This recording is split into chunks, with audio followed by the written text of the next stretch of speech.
Just 17 months after arising from the title of world's longest waiting heir to a throne, now comes news that Britain's monarch has cancer, treatable, say the statements. Prognosis very good, but it's not just royal watchers who care and are showing concern. King Charles may occupy a post that's almost entirely devoid of any political power, but even in the 21st century, a monarch is still a head of state. Through ritual and manner, he personifies a nation, and in this case, a commonwealth.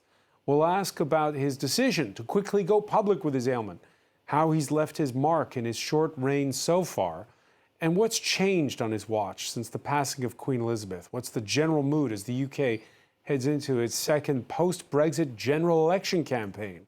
Today in the France 24 debate, it's all eyes on King Charles. Joining us from London, historian Luke Blackskill, who lectures in modern British constitution and monarchy at Oxford University. Thank you so much for joining us. Hello, Francois. We're with us in the studio, Jeremy Stubbs, deputy editor of Causeur, the news magazine, the online news magazine. And paper. And newspaper, that's right, you have paper print edition. Thank you for joining us. Thanks as well to Annabelle Lever, professor of political philosophy at the French Political Science Institute, Sciences Po. How are you? Very well, thank you. And France 24's Philip Turl. How are you doing? Hello, Francois. Fine, thanks. Your reactions on the hashtag F24debate. He's still a new monarch at 75 now, facing treatment though. The palace says Charles has suspended public engagements, but will continue with state business. The king, who was seen in public this Tuesday, going off to Sandringham, leaving Buckingham Palace, Yenke Oyetade, has more on what is a shock announcement. He's just 18 months into his reign, and now King Charles is halting all public duties after Buckingham Palace announced that he's been diagnosed with cancer. Just found out, so it's quite devastating actually. I didn't know about that. It's sad to hear. Sad to hear. I hope he's It's never nice to hear anyone's been diagnosed with cancer. I kind of feel bad for him. He waited all these years to be king. The monarch was diagnosed while receiving treatment for a benign prostate enlargement. He was discharged from hospital just a week ago. Subsequent diagnostic tests have identified a form of cancer. His Majesty has today commenced a schedule of regular treatments. Buckingham Palace says the king does not have prostate cancer. Following the announcements, messages wishing Charles a swift recovery began pouring in. The British Prime Minister Rishi Sunak took to X, formerly known as Twitter, to say that he has no doubt that the king will be back to full strength in no time, adding that the whole country will be wishing him well. French President Emmanuel Macron also sent his well wishes on the social media platform, posting that his thoughts are with the British people. US President Joe Biden reacted to the news while speaking to reporters in Las Vegas. I'm concerned about him, just heard his diagnosis, but I'll be talking to him, God willing. And what's next on the border bill? Even the U.S. president, of course, reacting. It's the whole world that's interested. Jeremy Stubbs, the French all-news channels brought oncologists onto their set to talk about the diagnosis. This, all sorts of speculation and interest. What was your first reaction? Well, it's obviously a very good tactic to announce this, because otherwise there would have been speculation with engagements cancelled and timetables interrupted, so it had to be done. On the other hand, it is a good thing, because King Charles is showing that being diagnosed with cancer doesn't mean that a person is written off or has to withdraw completely from their professional life. So I think there is a huge capital of sympathy for him and admiration at the same time. British media reporting, Luke Blackskill, that people are going to have themselves checked out for cancer after hearing the announcement in bigger numbers. I don't know if that's been confirmed or not. But what generally have you seen as the reaction? What's your feeling about it?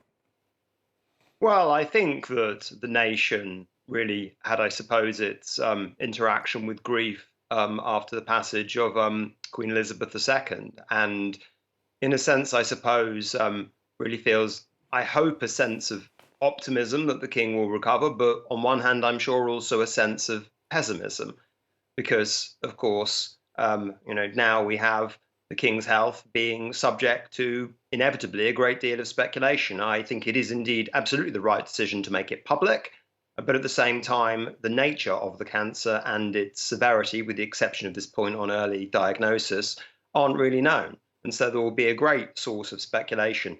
I think the point on people getting themselves checked out for cancer as a result of the King, I think that symbolises quite elegantly the degree to which the British monarch really symbolises a kind of a role model, a kind of person who can inspire others to do things. And I do think that if Charles is able to make something really positive out of this in terms of the way he conducts himself during what will be a very, very difficult time, where he'll have his own obviously public priorities, stepping back though he is, and will still want privacy, that could, I think, be something that perhaps really makes a mark on maybe how we remember him forever. And so I wish him all the best, but I do think that how he handles this is quite important. Yeah, Annabelle Lever, the King, you give him marks for putting it out there so early, or as Luke was saying, should he have gone further and told us what type of cancer? No, I think it's great that he said this. But can I just say one thing that, it really strikes me. We're just so lucky in England that, we live in a time where there's a sick monarch, there are feuding children, and yet really nothing of any importance turns on this. You don't have to think about, Game of Thrones and things to think that it's just so fortunate, really, that the biggest worry is just whether a grumpy older man will get well soon. We all hope he does. But really nothing of any significance turns on what's happening. I think that's wonderful. I do think it's interesting, the disproportion between the news coverage and how very little actually turns on his health. Do you agree with that, Philip Turrell? I think we're at the point where we're seeing a shift in the perception and what is given out, what information is given out by the royal family. We've had in the past practically no information about their health. We didn't know whether they were in hospital or not. We were always told they were suffering in cases of cancer from a long illness, but not explained. No explanation was given as to what. And by the way, that's a story that resonates in this country, because we had in the past 2 French presidents who hid their cancer, one until the day he died. Well, the best known being François Mitterrand. Georges Pompidou is the one I was reading. As well, yes. Yeah. Pompidou and Mitterrand. We didn't know about that. I think that is an era that is now hopefully over. And I think that you have to give the credit to King Charles for being the one person in the royal family who's decided to move forward with that and to make this information more readily available to the public. I don't think they're going to go much further than they've gone already in giving out the type of cancer he's got. But if you consider the fact that in the past we wouldn't have known anything at all about what was going on, we probably wouldn't have known that he was in hospital. We now have quite a lot of information, not only about him, but about Catherine, also, who was in hospital recently for stomach problems. We also know that Sarah Ferguson has had skin cancer. All of these are revelations that are quite extraordinary for the royal family. So give credit to the King for this. I think he is right. I join forces with everybody else saying I think he was right to release this information, to let it be known, not only because it would have eventually leaked out and would have been more detrimental to them had it gone that way, but also it's going to help a lot of people come to terms with the fact that they may also be suffering from cancer. They're not the only ones. The King is also suffering from it, so they may get some kind of respite, thinking, well, if he can get it, then, and he can get treatment, that's what I should do. Or maybe I should go and get a check done to make sure that I haven't got it, or a problem with my prostate. So all of this is good, positive news from the King, which is something that I think we should take stock of. Annabelle Lever. Yes, sorry, can we just say one thing, that for a lot of people, the possibility to get tested is going to be very difficult because, as I understand it, access to healthcare in England at the moment is extremely lacking, and a lot of people are being urged to go and get private treatment because they can't get the treatment they need on the NHS. So it's fine to say, well, this is very encouraging, it'll encourage people to go and get treated. But of course, lots of people can't get treated even if they want to. Luke Blackstill, what's the conversation where you are this Tuesday? Is it about health care, or is it about the family drama of a family that everybody knows? I think inevitably it's about the family drama. It's also really, I suppose, about the question of regency, which is obviously a historical question. So if Charles is incapacitated, and he will not be taking part in these public duties, although he will still be doing his private ones, like signing off state papers, what then is the role for the remaining royals in his stead in terms of performing the ceremonial functions that the monarch must perform as part of their role? So there are some, I suppose, agreements in place about this. They really stem from the 1953 Regency Act, when the previous Queen became the heir apparent with her father George VI on the throne. And in this case, we can expect to see Queen Camilla, we can expect to see Prince William take on some of these kind of functions. But the question is, how long will they be able to do that, I suppose, with Charles being absent? Now, of course, in the short term, I think everyone understands, and obviously there will be a huge outpouring of or reservoir of goodwill for him to draw upon. But in the longer term, you know, his mother did say, "I have to be seen to be believed." And if he doesn't make many public appearances, he is, I think, able to mitigate that a little bit by maybe appearing in videos and things, and, you know, using kind of, you know, the internet and modern media to perhaps get round that. But if he is increasingly not seen in public, and it is his delegated duties, or indeed as formal regents, then, you know, there may be, I suppose, a question mark about how far the monarchy is able to project its power of image. Because ultimately, it is all about image. It is all about, you know, how Charles appears, and what the role of the monarchy is seen to be, rather than what it actually is. And that's why I think, if anything, for a constitutional monarch in the modern era, something like this is perhaps more severe than it might have been for an old-fashioned hard power monarch in the era before the Glorious Revolution and before the weakening of the power of the monarchy. So I do think that there are some real challenges ahead here for the king. But I think the question here in Britain is really about who else steps up to the plate and how the family managed to get through this period in his partial absence, shall we say. Yeah, the number one role of a monarch, and we talked about this a lot when Queen Elizabeth died, Jeremy Stubbs, is simply to incarnate the monarchy. And therefore, you can't stay out of the public eye very long.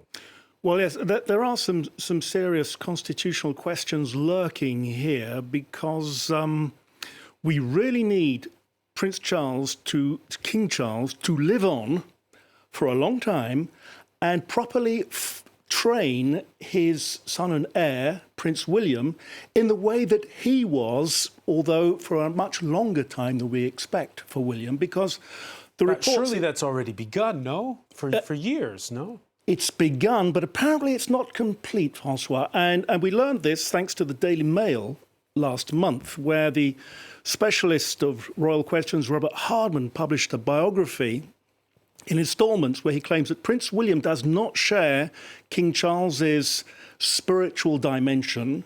He's talking of abridging the coronation ceremony to a kind of 1-hour shindig, and even rejecting the role of Supreme Governor of the Church of England.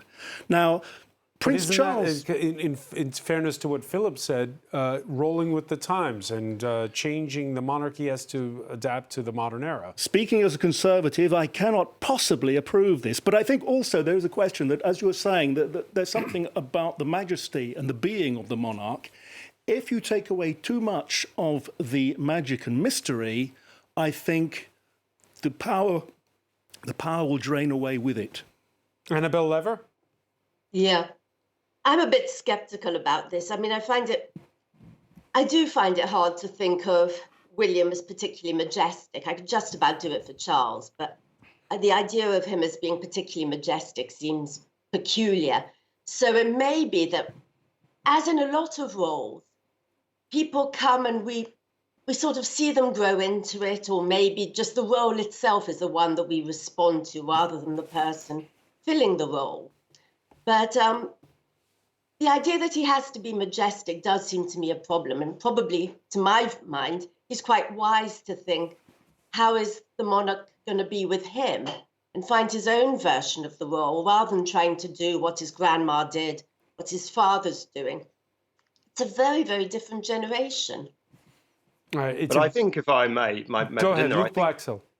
I think there is an inherent issue there of balance. I mean, there is the magic and the mundane. I mean, ultimately, if William appears to be a largely kind of secular figure who just appears to be kind of, in what he says, much like a politician without a party line, I do think that there is the danger that increasingly people sort of ask, well, what is the point of this sort of additional kind of voice? It is absolutely true, though, that monarchs have had to roll with the times, and there were great abridgments of the coronation ceremony, even that we saw under Charles. And I think Charles had struck the following balance. He was clearly a modernizer and always has been something of a modernizer in regards to the way he thinks about the role of the royal family, advocating a slimmed down monarchy, for example. But in other areas, he's much more conservative. For example, the point about the supreme governorship of the Church of England, that he is, the representation of God for a certain conservative section of the population.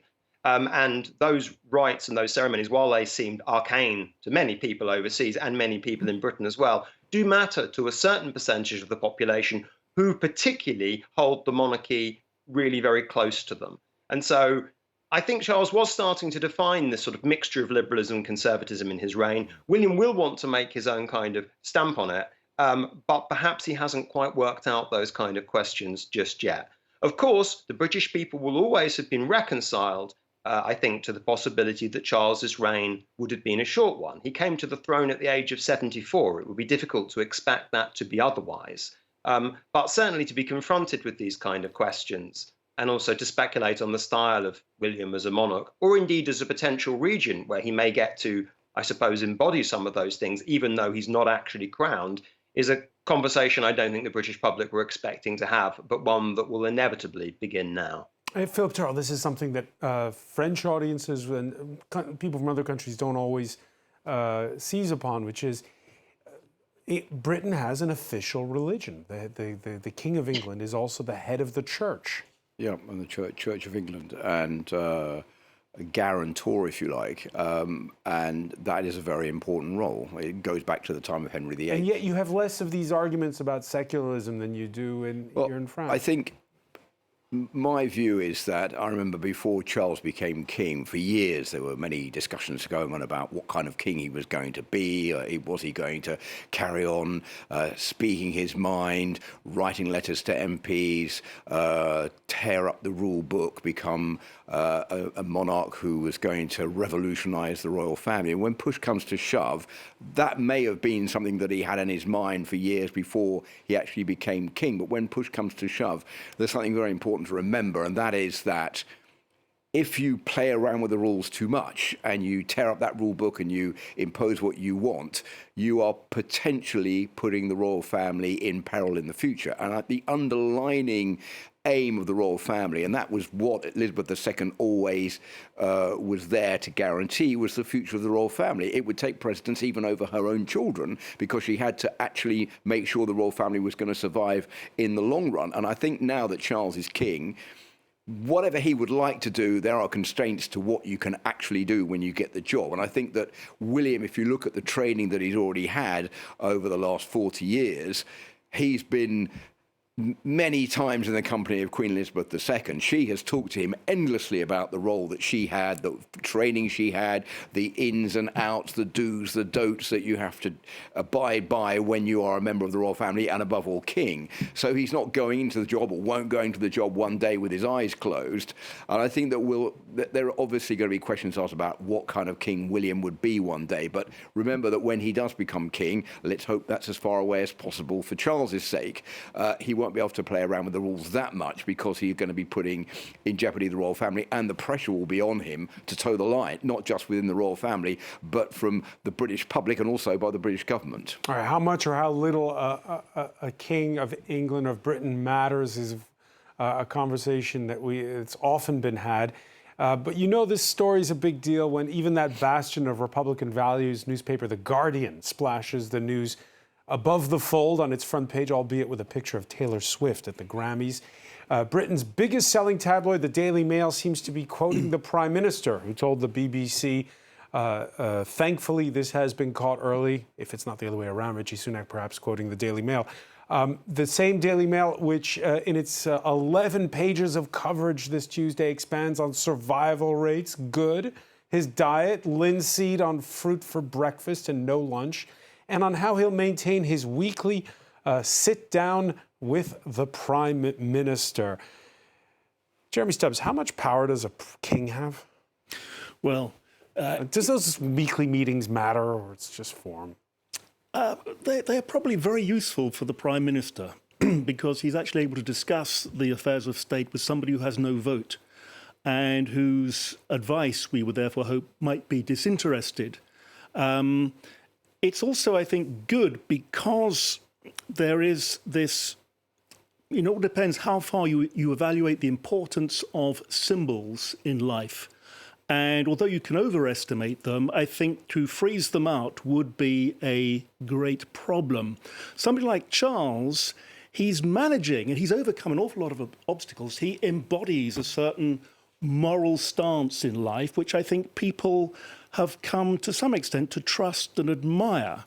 And as for the religious role that you evoked earlier, I think what people in France in particular don't understand is that the Church of England is not really a militant church these days, but a fluffy, cuddly, cardigan-wearing, open to everyone kind of church. So it's not a threat. And in this respect, Charles, as the embodiment of that, is not perceived as some kind of holy Joe who's going to mess up the profane world of politics in some way. The king of moderation, Annabelle Lever? Well, so far he's been fairly moderate. I don't know, I'm clearly the sole one here who's a bit skeptical about this. But can I just suggest that most people don't really pay him a lot of attention, and maybe even aware of these weekly meetings between the Prime Minister and the monarch, whereas they're probably much more aware of the Prime Minister's meeting with the opposition at question time. So I'm slightly skeptical about how much it would really matter if everybody knows about it. Just watch The Crown. I wonder whether it really matters whether this didn't happen. Whereas the importance of question time, even if a lot of it is obviously ritual, seems very much more significant, in part because it embodies the idea of public accountability in a way that going to see the monarch from time to time really doesn't, because all that does is symbolize the fact that technically it's the Majesty's government and not the government of the people of Britain. So I think it's actually quite problematic. Legitimacy, Luke Blaxill, it's based on power. It's what confers power. The legitimacy, those rituals that we see, the weekly meeting with the Prime Minister and a king, is that more important than the right of Prime Minister's question time, or the other way around?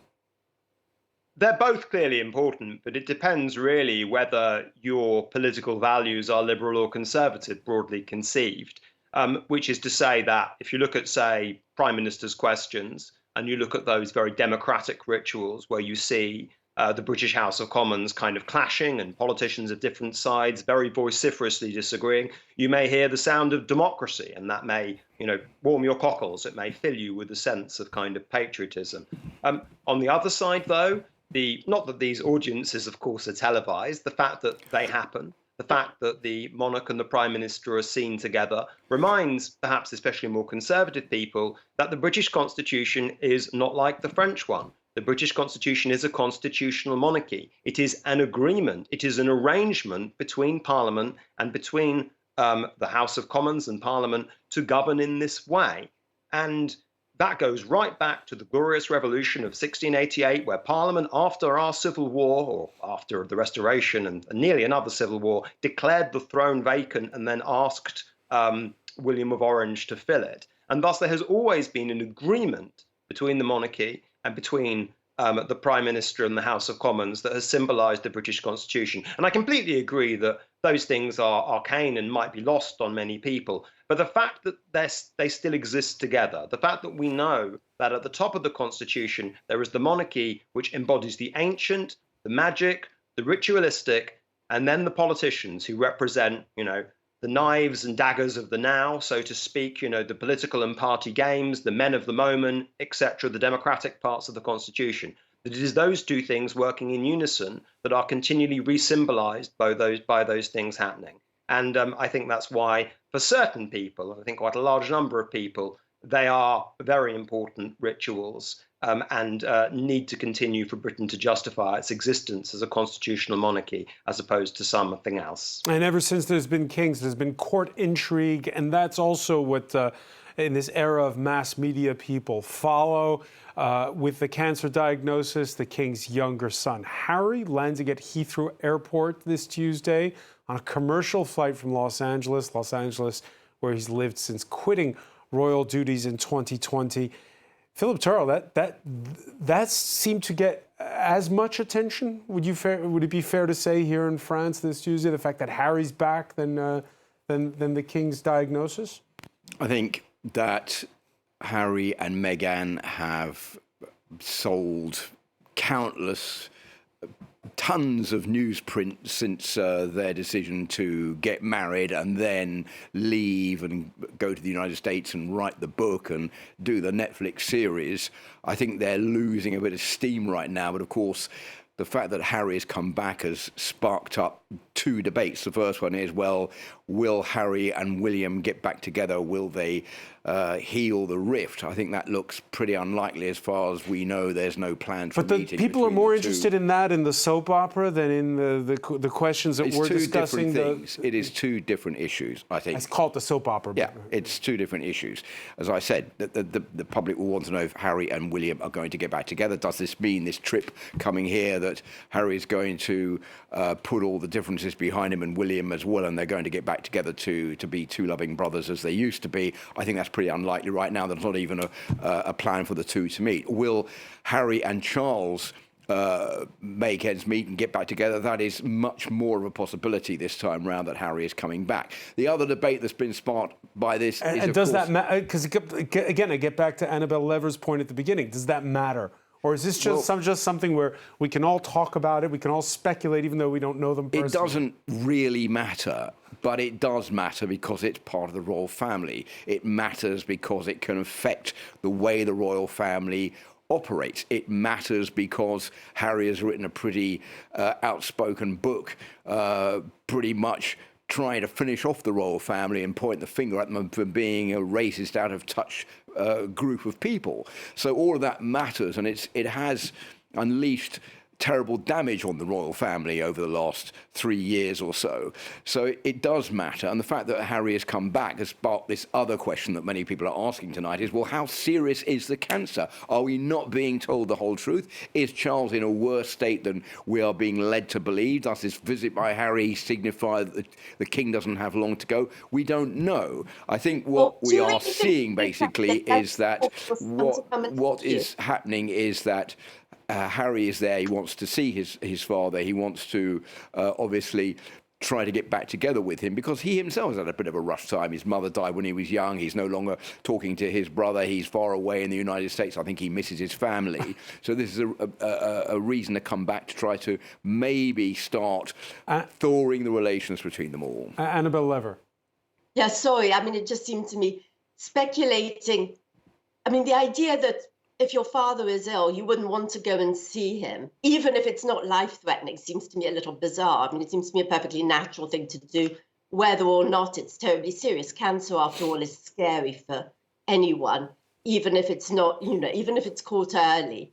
And his father's quite old, so although he's very fit, he's still quite old. So I don't know. I wouldn't make any conclusions about how serious the illness is because Harry wanted to go and see his dad. I mean, maybe I'm naive, but that seems to me a perfectly normal thing to want to do. One of the shocks, and you mentioned this earlier, Jeremy Stubbs, or one of the things that makes you stop to pause, maybe shock is too strong a word, is we know his reign isn't going to be as long as that of his mother, but the fact that this diagnosis comes so early in his reign is also a reminder that Queen Elizabeth was healthy for almost her entire life. Well, yes, she was exceptionally We never fortunate. had these kinds of discussions. In that respect, absolutely. But as I think we were saying earlier on, this has given Charles something of the dimension of an everyman, somebody that we can more easily identify with, somebody who, whatever happens to him over the next months and years, there's great potential for him, actually, and I don't really like to say this in a sense, but to become something of a hero through all this. Everybody loves a winner over illness, and if he achieves that, he will inspire a lot of people, no matter what the state may happen to be of the NHS, which I don't think will be brilliant, even if the Conservatives continue in government. All right, and it's only been since last December, by the way, that the Treasury has started minting banknotes that bear Charles's portrait, and that is also an idea. It gives you an idea of the fact that all this his reign is new, and so to hear this diagnosis is a shock for many. An heir who waited his whole life to ascend the throne, only to reign a short while. Well, that's the story of Queen Victoria's son, Edward VII, who was king for 9 years before his death in 1910.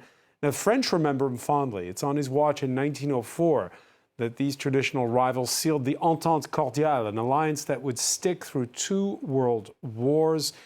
And it turns out, historians have told us, correct me if I'm wrong, Luke Blaxill, that Edward VII, his role in diplomacy went beyond just figurehead. Yes, I think that's right. It's really the last aspect, I think, of what he did that was really, I suppose, had greater relevance than monarch would now. His mother, Queen Victoria, was really, I suppose, the first constitutional monarch, but there were still questions that weren't really decided during her reign.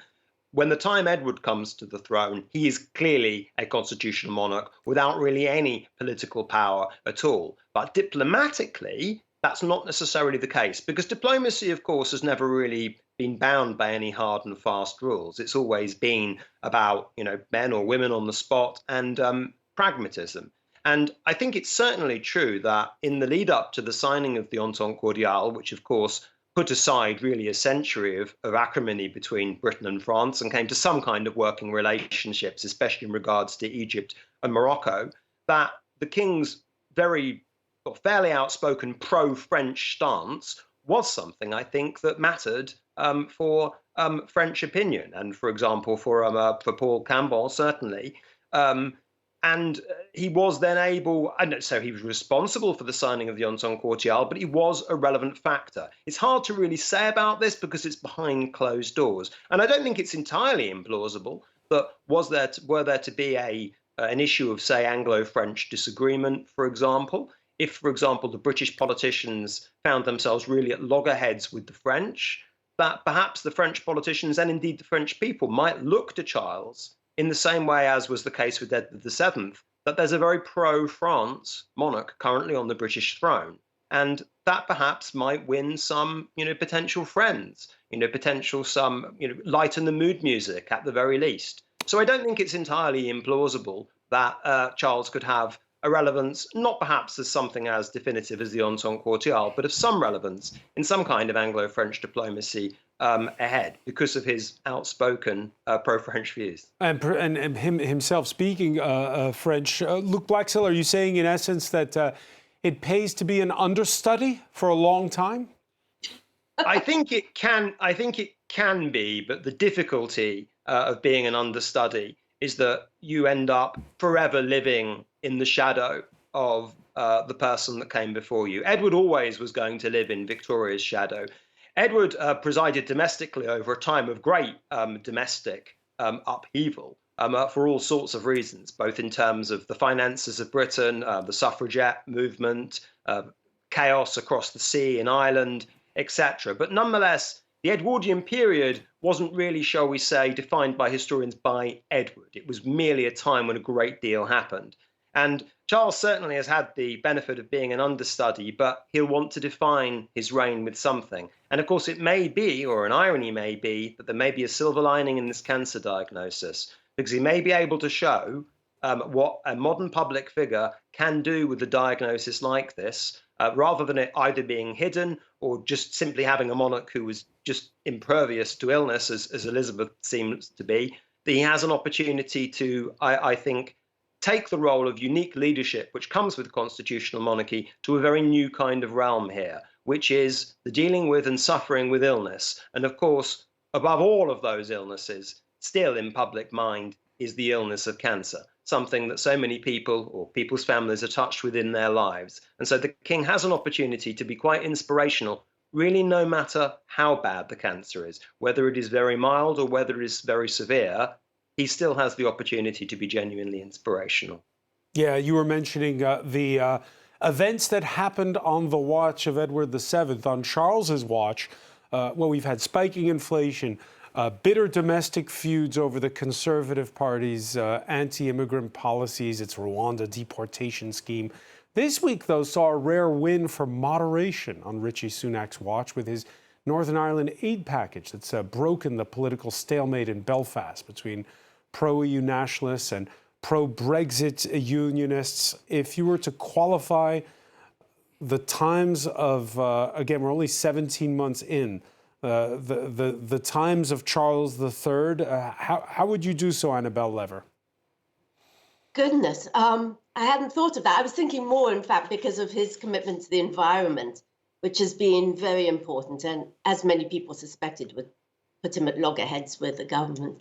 On Ireland, I suppose what's going to be fascinating is if this is really the beginning of unification and what that would mean, if that really is what his watch will stand for, is a peaceful transition of, separate kingdoms into united Ireland. I mean, seems probably a little soon. Or a reconciliation with the European Union? Well, maybe the Irish thing is more likely than the reconciliation with the European Union at the moment, especially because the European Union, poor things. I mean, the tensions there are so strong at the moment. It's not really clear at some level who you'd be reconciling with anymore.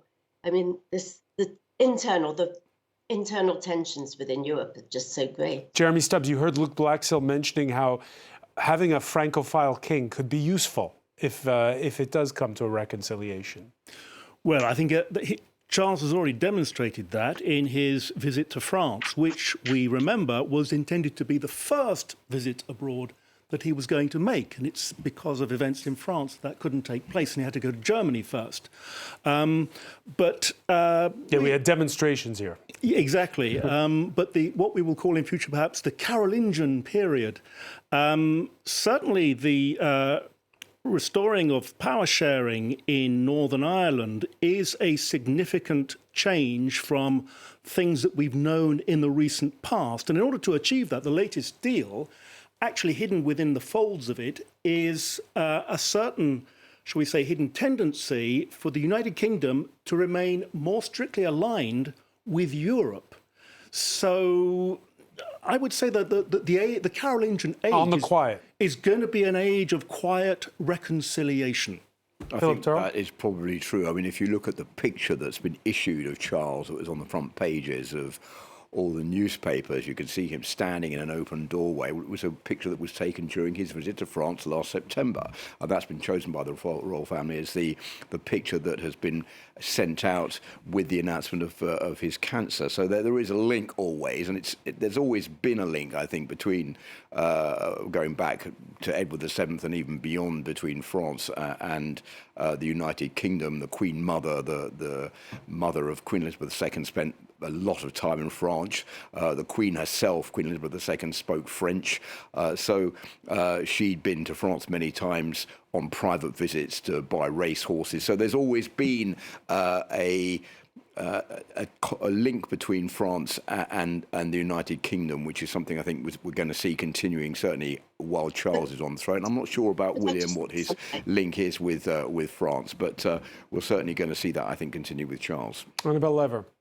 Sorry, what I was going to say was one of the issues, I suppose, is how the Conservative Party reacts and how various parties in Northern Ireland react to the fact that this is a deal that, as I understand it from the papers, requires a certain amount of compromise with the EU, and perhaps more compromise than sections of the Conservative Party are willing to accept, or perhaps sections of Northern Ireland. So in that sense, at least to my mind, it's not entirely clear what happens when the facts of this deal emerge more forcefully. It may be that it helps to build more bridges with Europe, but actually, given what's happening in the Conservative Party, it's also quite likely that this may blow up in ways that actually exacerbate tensions over Brexit. Yeah, we've heard, well, in any case, for the time being, in the last 24 hours, get well wishes from the pro-Republican Sinn Féin movement in Northern Ireland, from the Scottish National Party, which espouses independence for Scotland. Luke Blackshill, you're heading into a general election. The daggers drawn politics, as you described it earlier, is that receding? Is on Charles's watch, or could he still? Because remember, when he took the throne, people were wondering. One of the big questions was, is he going to see the breakup of the United Kingdom? Yes, I mean, Charles has certainly presided over a great deal of political turmoil immediately, of course, because it was under Liz Truss's watch, of course, that Queen Elizabeth died. I mean, since the premiership of Rishi Sunak, there has been, in terms of domestic politics in the Conservative Party, compared to what there has been under the end of Johnson and Truss, comparative stability, if anything. And so in that regard, I think that the political daggers have slightly been put down. I think also something else, which is a certain view about the power of political inevitability. The opinion polls in Britain have not shifted since Rishi Sunak came to power. The Conservatives lose every by-election that is fought by thumping margins. The commentariat and the political classes in Britain have more or less accepted that there will be a change of government come the next general election. And so in that regard, the role that the Conservatives now find themselves in is they have about a year of power. And in a sense, are they going to argue amongst themselves? Are they going to try and change leader again? Or are they just sort of going to accept their kind of goose is cooked, to coin a phrase, and concentrate upon, providing actual leadership? I mean, the question of the United Kingdom has forever been present, really, since the beginning of the sort of Scottish independence debate in 2014. In regards to the situation in Northern Ireland, I mean, obviously, this is a Sinn Féin First Minister, the first we've ever seen in Michelle O'Neill, and that's of some significance. You might have a Sinn Féin government in the south of Ireland at the same time, but ultimately, for there to be a united Ireland would have to be something that both sides, on both sides of the border, would want to happen. And that's really not clear that there is majority support for that, certainly not in Northern Ireland, even though Northern Ireland is now majority Catholic. And so I sometimes think that when people are looking at that from the outside and they see the ascent of kind of Sinn Féin and increases of Republican sentiment, that they are probably projecting something that's quite unrealistic onto the situation. And one final thing, I think, is that while it's true that Northern Ireland may be becoming more economically aligned to the Republic of Ireland in terms of its trade because of the nature of the way Brexit has been worked out, the UK can always do something else with Northern Ireland, which is essentially subsidise it. And that has generally been the strategy of generations of British politicians to continue to buy their loyalty. And I think that those subsidies might get bigger. Particularly in an election year. We're out of time, but Philip Turrell, Charles is going to see his first general election. What's the mood going to be like going forward? For the general election, I think, as we've just been hearing, that the Conservative Party are looking probably But will the mood be strident? Will it be more calm than it was last? I think probably more calm. I think we've been, in the UK, has been through a very turbulent period over the last 10 years, especially since the referendum on Brexit. That's all blown over now. People don't even want to talk about Brexit anymore in the UK. Doesn't mean that the UK is going to come back into the European Union anytime soon. Far from it. But I think that is over and done with. Now they're trying to move forward to work out exactly what they're going to do. Now the referendum is over. They've left the EU. They're going to have a new government probably later this year.